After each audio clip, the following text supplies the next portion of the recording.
Hello hi welcome back to our stories. ഇതൊരു 5:30 ടൈമൊക്കെ ആകുന്നതിന് മുന്നേ ഉള്ള വീഡിയോ കേട്ടോ.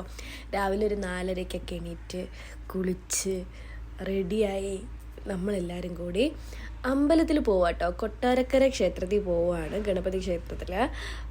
അപ്പം നമ്മൾ പോകുന്ന വഴിക്ക് വിചാരിച്ചു ഒന്ന് നമ്മുടെ നാവായിക്കുളം എന്നാണ് കേട്ടോ എൻ്റെ വീട്ടിലിരിക്കുന്ന സ്ഥലത്തിൻ്റെ പേര്. നാവായിക്കുളത്ത് ശങ്കരനാരായണ സ്വാമി ക്ഷേത്രത്തിലും കൂടെ കയറിയിട്ട് പോകാമെന്ന് വിചാരിച്ചു. അങ്ങനെ അവിടെ കയറി തൊഴുത് പോവുകയാണ്. ഞാനും രാഹുവും തലേന്ന് തന്നെ വീട്ടിൽ വന്നിട്ടുണ്ടായിരുന്നു കേട്ടോ. നമ്മൾ അന്ന് രാവിലെ ചെല്ലാമെന്നാണ് വിചാരിച്ചത്. പിന്നെ നമ്മൾ വിചാരിച്ചു രാത്രി അങ്ങ് പോയി കഴിഞ്ഞാൽ രാവിലെ അവിടെ കിടന്നിട്ട് രാവിലെ റെഡിയായി പോവാമല്ലോ എന്ന് വിചാരിച്ചിട്ട് നമ്മൾ പോയി റെഡിയായി നമ്മളെല്ലാവരും കൂടെ പോയതാണ് കേട്ടോ. സംഭവം നമ്മളെ കാർ കൊടുക്കുവാണ്. അപ്പോൾ കാർ കൊടുക്കുന്നതിന് മുന്നേ ഒന്ന് കാറിൽ അമ്പലത്തിൽ പോവാം എന്ന് വിചാരിച്ചു. നമുക്ക് വേറെ സോഴ്സ് കൊണ്ട് പോകാനായിട്ട് വേറെ കാറൊക്കെ ഉണ്ട്. നമ്മുടെ വണ്ടിയുടെ ടെസ്റ്റും കാര്യങ്ങളൊക്കെ കഴിഞ്ഞപ്പോഴത്തേക്ക് നമ്മൾ വിചാരിച്ചു വിസ്റ്റ കൊടുക്കാമെന്ന് വിചാരിച്ചിട്ട് വിസ്റ്റ കൊടുത്തതാണ് കേട്ടോ. കൊടുക്കുവാണ്. അപ്പോൾ നമ്മൾ ഈ അമ്പലത്തിൽ പോയതിൻ്റെ പിറ്റേ ദിവസം നമ്മൾ വണ്ടി കൊടുക്കുവാണ്. അങ്ങനെ അപ്പോൾ നമ്മൾ ഇനി നാവായിക്കുളം അമ്പലത്തിൽ തൊഴുതിറങ്ങിയതിന് ശേഷം നമ്മൾ കൊട്ടാരക്കര അമ്പലത്തിൽ പോകണം കേട്ടോ. അടിപൊളി റോഡാക്കിയിട്ടുണ്ട്, സൂപ്പർ റോഡാക്കിയിട്ടുണ്ട് കേട്ടോ. പാരിപ്പള്ളിയിലോട്ട് പോകുന്ന റോഡൊക്കെ ഞാൻ പണ്ട് സ്കൂളിലൊക്കെ പോകുന്ന സമയത്ത് നമ്മൾ 2 ബസ് അങ്ങോട്ടും ഇങ്ങോട്ടും KSRTC ബസ് അങ്ങോട്ടും ഇങ്ങോട്ടും വന്നു കഴിഞ്ഞാൽ അഡ്ജസ്റ്റ് ചെയ്ത് പോകാൻ പറ്റുന്ന കണക്കത്തെ റോഡായിരുന്നു എൻ്റെ വീട്ടിൽ നിന്ന് പാരിപ്പള്ളിയിലോട്ട് പോകുന്ന വഴി.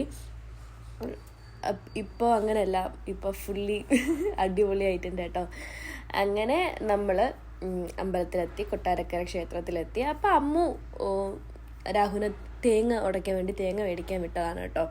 രാഹു തേങ്ങ മേടിച്ചിട്ട് വന്നതിന് ശേഷം നമ്മളെല്ലാവരും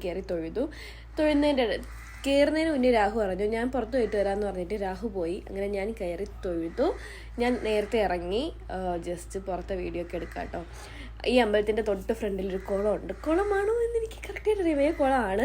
ഓക്കെ, കുളമുണ്ട്. അപ്പോൾ കുളത്തിൽ നിന്ന് ഇങ്ങനെ അടിപൊളി ഒരു വ്യൂ ഒക്കെയാണ് കേട്ടോ അമ്പലത്തിലോട്ട്. നിങ്ങളെല്ലാവരും പോയിട്ടുണ്ടായിരിക്കും. ഞാൻ ഇതിപ്പോൾ എൻ്റെ 2ാമത്തെ വട്ടാട്ടോ പോകുന്നത്. ഇതാണ് എൻ്റെ അമ്മു, മീൻസ് അമ്മുമ്മേനെ ചുരുക്കി അത് അമ്മു ആയതാണ്. നമ്മളെല്ലാ കൊച്ചുമക്കളും അമ്മു എന്ന് തന്നെയാണ് കേട്ടോ വിളിക്കുന്നത്. നമ്മൾ 5 കൊച്ചുമക്കളല്ല, 7 കൊച്ചുമക്കളുണ്ട്. നമ്മളെല്ലാവരും അമ്മു എന്നാണ് വിളിക്കുന്നത്. പിന്നെ ഞാനും രാഹുവും കൂടി അവിടെ ഇരുന്നു ഒരു സെൽഫി വീഡിയോ ഒക്കെ എടുത്തു. കാരണം അമ്മേനെയും പപ്പേനെയും വെയിറ്റ് ചെയ്യുമായിരുന്നു കേട്ടോ. അങ്ങനെ നമ്മൾ വീഡിയോ ഒക്കെ എടുത്ത് കഴിഞ്ഞിരുന്നപ്പോഴത്തേക്ക് ഇതേ അമ്മയും പപ്പയും വന്നു. എനിക്ക് അമ്മയുടെ ഡ്രസ്സ് കോമ്പിനേഷൻ ഭയങ്കര ഇഷ്ടപ്പെട്ടു കേട്ടോ, നല്ല രസമുണ്ട്. പിന്നെ ഉണ്ണിയപ്പത്തിന് പറഞ്ഞിട്ടുണ്ടായിരുന്നു. അങ്ങനെ പപ്പ ഉണ്ണിയപ്പം ഒക്കെ മേടിച്ചിട്ട് വന്നു. നമ്മളത്രയും നേരം അവിടെ ഇരുന്നു. നല്ലൊരു ദിവസമായിരുന്നു കേട്ടോ, ഭയങ്കര കാമൻ ക്വയറ്റായിട്ടുള്ളൊരു ദിവസമല്ലേ. ഇതെല്ലാം ഒരു 10 മണിക്കകത്ത് ഇതെല്ലാം കഴിഞ്ഞു. രാവിലെ ഒരു അമ്പലത്തിൽ പോയി, അവിടെ നിന്ന് കൊട്ടാരക്കര അമ്പലത്തിൽ വന്നു, പിന്നെ തിരിച്ച് വീട്ടിൽ പോയി. അങ്ങനെ പിന്നെ നമ്മൾ തേങ്ങ ഉടയ്ക്കാൻ വന്നു. രാഹു നേരത്തെ ഞാൻ ഇപ്പോൾ വരാം എന്നും പറഞ്ഞ് പോയത്, അമ്പലത്തിൽ കയറുന്നതിന് മുമ്പ് പോയത് തേങ്ങ ഉടയ്ക്കാനായിട്ട്, തേങ്ങ മേടിക്കാനായിട്ടാണ് കേട്ടോ. അങ്ങനെ നമ്മളെല്ലാവരും ഓരോ തേങ്ങ വെച്ച് ഉടച്ചു. ഈ മാമൻ തേങ്ങ ഉടച്ചപ്പോഴത്തേക്ക് മാമൻ്റെ ഫോൺ തറയിപ്പോയി. അപ്പം ഞാൻ അതിൽ മുഴുകി നിന്നപ്പോഴത്തേക്ക് രാഹു കയറി തേങ്ങ ഉടച്ചു, എനിക്ക് വീഡിയോ കിട്ടിയില്ല. അങ്ങനെ അത് കഴിഞ്ഞിട്ട് നമ്മളെല്ലാവരും ഓരോന്ന് ആഗ്രഹിച്ച് തേങ്ങ പൊട്ടിച്ചു. നടക്കണം. അങ്ങനെ ഞാൻ ഇതുവരെ തേങ്ങ ഉടച്ചിട്ട് ഒരു തേങ്ങയും എങ്ങും പൊട്ടിയിട്ടില്ല. ആദ്യമായിട്ട് പൊട്ടിയത് ഇവിടെ ഉടച്ചപ്പോഴാണ് കേട്ടോ. അത് കഴിഞ്ഞിട്ട് നമ്മളെല്ലാവരും കൂടി തിരിച്ചു വരുന്ന വഴിക്ക് ബ്രേക്ക്ഫാസ്റ്റ് കഴിക്കാൻ വിചാരിച്ചു. രാവിലെ എണീറ്റല്ലേ, അപ്പോഴത്തേക്ക് വിശക്കുന്നുണ്ടായിരുന്നു എല്ലാവർക്കും. അങ്ങനെ വരുന്ന വഴിക്ക് ഒരിടത്ത് കയറി ഫുഡും കഴിച്ച് വീട്ടിൽ വന്നു. അത്രേ ഉള്ളൂ.